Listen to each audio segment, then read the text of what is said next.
Around the World with Richard and Judy Book Club. Exclusive to WHSmith. Book 9 in the spring 2013 Richard and Judy Book Club takes us to New Zealand. This is a thrilling tale. I can see his pyjamas disappearing into the greedy dark. Mr. Men pyjamas from his Christmas stocking. I can see his pirate doll cartwheeling out of reach.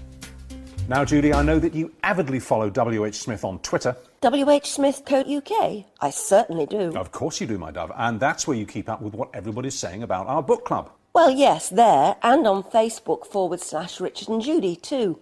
Lots of discussions about the books there with readers just like these ones. I've read The Time Traveller's Wife by Audrey Nafenga from the Richard and Judy Book Club list. I really enjoyed this book because of the way Audrey describes the relationship between the two characters and the way the romance is built up.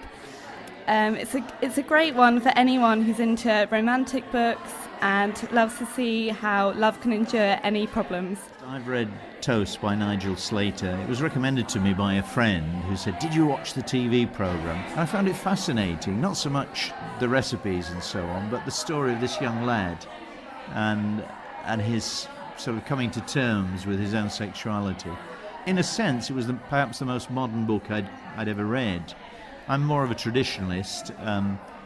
As a young man, I used to read a lot of Steinbeck, a lot of the Hornblower series, Raymond Chandler and so on. But I've just joined a local book club, and we meet once a month and discuss books over a meal. It's rather a nice system because we sit down with three others for the main course, then change tables and discuss the same book with another three people over dessert. As a result, I've been introduced to a lot more modern stuff, which I'm finding very, very interesting. From the current Richard and Judy book list, I'd love to read Alice Bliss by Loring Harrington because the book highlights the importance of relationships, boyfriends and family, and how the war affects us all. Charity Norman's After the Fall. Finn fell. I don't think if I used a million words I could call up the horror. It isn't a matter of words. My son plunged headlong, tiny hands clutching at nothing. He never made a sound. I can see his pyjamas disappearing. The idea for After the Fall developed very, very suddenly. I knew I wanted to write about emigration to New Zealand, and I found myself wondering about what would happen if a much-loved member of a close, quite privileged family hurt another. How would that affect the dynamics of that family? I was wandering around late one evening, staring into space and thinking, and my 15-year-old son appeared and asked what I was thinking about. He's a good listener, and as I discussed it with him, suddenly there it was in my head, almost the entire story. I actually had the synopsis written and sent off to my agent within a few hours because it was so immediately alive for me. I really felt almost as though I'd seen the whole thing on a film. Of course, after that came months of research and thought, but the result was very much what I'd imagined that first night. No moon yet. In films, tragedy always strikes during a torrential storm amid lightning and thunder. Who is my favourite character in this book? Well, it's difficult for me to pick a favourite character. In fact, it's not something I really want to do because they're all good friends of mine. But if I had to, I would choose Martha's father, Hereward Norris. There are some people in life who make everything seem okay, and he's one of them.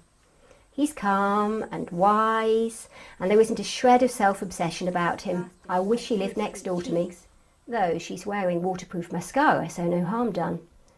But it was a calm night when Finn fell, a starry winter's night, and the hills were gentle swells against a singing sky. My backstory.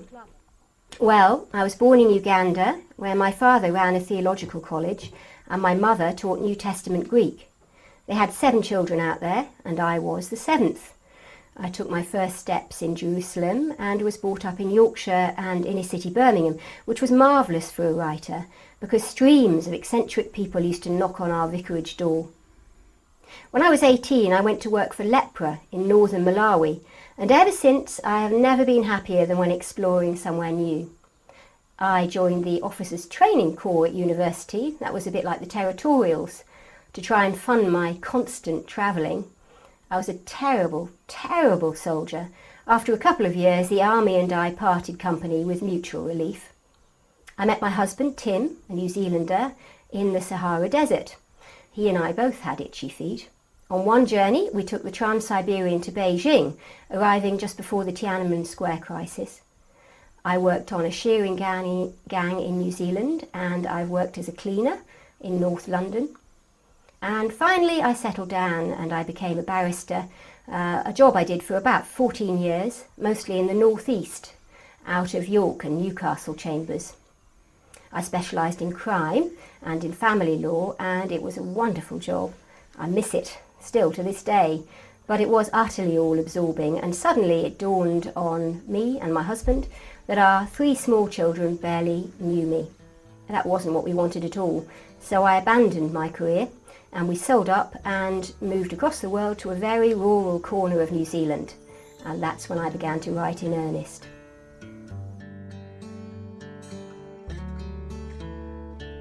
Now here's your chance to get money off more great reads with the Richard and Judy Book Club podcast, exclusive to WHSmith. Check out the Richard and Judy collection and get any of the titles for half price with our special code. Just quote 35 10 10 55. That's 35 10 10 55 at the tills. The code's also on your screen now. This offer entitles you to purchase one of the Richard and Judy Book Club titles for half the RRP. Subject to availability, cannot be used in conjunction with any other promotional voucher. No cash alternative.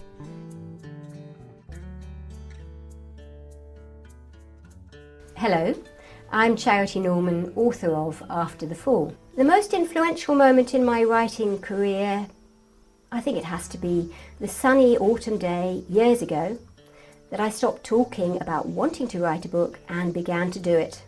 I put on a hat. That hat was made of black velvet, as I recall. Settled on the front doorstep with my laptop and wrote the first sentence of my first book. Well, After the Fall is a great family saga, and it sort of in the time-honoured tradition of Jodi Picoult, it takes a family and follows them through a crisis, a terrible crisis, which almost tears them apart. What happens is that this family is suffering financially in the UK because of the recession. The husband loses his job, he's starting to drink too much, etc., etc. And the mother decides to move them all to a completely brand new life in New Zealand, which she does and which they all love. Well, except the 16-year-old, except the daughter. Yeah, they've got twin 5-year-old boys and a 16-year-old daughter. And the 16-year-old daughter is deeply unhappy. Everyone else is wonderfully happy with what's going on. She's not, though. She hates it. And it's her unhappiness and her desperation that finally starts pulling the family apart. Yes, well, the catalyst from which all else flows is, of course, this terrible event in New Zealand, which we won't spoil for the readers. And actually, I have to say that before that, I did find the family slightly irritating, despite the travails that they were going through. And then, when this thing happens, you just feel such sympathy for them, and watch with a kind of frozen horror as this sort of car crash of a broken family starts to unfold before you. But it's unbelievably compelling. I'm very, very tense. Why do I write? I think I write because I've always wanted to be a writer, ever since I was a child, quite a small child, when I used to make up absolutely terrible poetry. I had this desire to express things, to be understood, and I was constantly trying to put thoughts and feelings into words. So, for example, if I saw a wedding or a kitten, or I felt particularly frightened of something, I'd spent the rest of the day thinking about the best words to describe everything. It made me happy if I read a description that somebody else had written that struck a chord with me. It made me feel less alone because someone else felt as I did about something. And I think I was motivated to do the same thing myself. I'm always wondering how other people operate. I wonder what's actually going on in their minds. It fascinates me. And as a writer, I get to do this all day long. I enjoy the research as much as I do the writing. And finally, I really like stories. I like hearing them and I like telling them. Writing lets me do just that all day long. I can talk you through my writing process, but it is not what you'd call structured. In theory, I begin as soon as the last child has left for school, which is at about 8 o'clock in the morning. Then I write all day, stopping only to go for a thoughtful walk. The reality is shamingly different. Distractions plague me, email and visitors and all the other things I'm involved with in my life. And suddenly the school day is over and people need lifts to their oboe lessons. Very often I end up working until 1 or 2 o'clock in the morning just to keep my daily word count respectable. I generally read through what I wrote the day before, and I delete quite a lot of it or completely rewrite it, and then I press on. Well, as deadlines loom, I begin to behave like a student with a major essay crisis. I hide for days at a time in the public library where there's no internet, there's no children, and there's no visitors. Or I often head down to the local cafe, Thorpe's Cafe. I can hide at the back there, and the very generous owners let me plug in my computer and stay as long as I like. If I'm truly desperate, I simply leave home. I have sometimes stayed in a very isolated lakeside cottage, which is owned by some friends. There are no distractions at all there, and I can work 12 hours a day, 7 days in a row. It's a real treat for me, and it's saved my bacon on several occasions. Once I had completed the book, I felt demob happy and went out for lunch.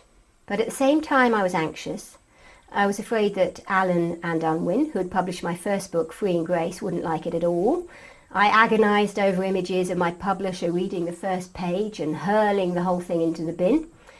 I was touching wood and biting my nails from the moment I pressed send until the moment I heard it had the royal seal of approval.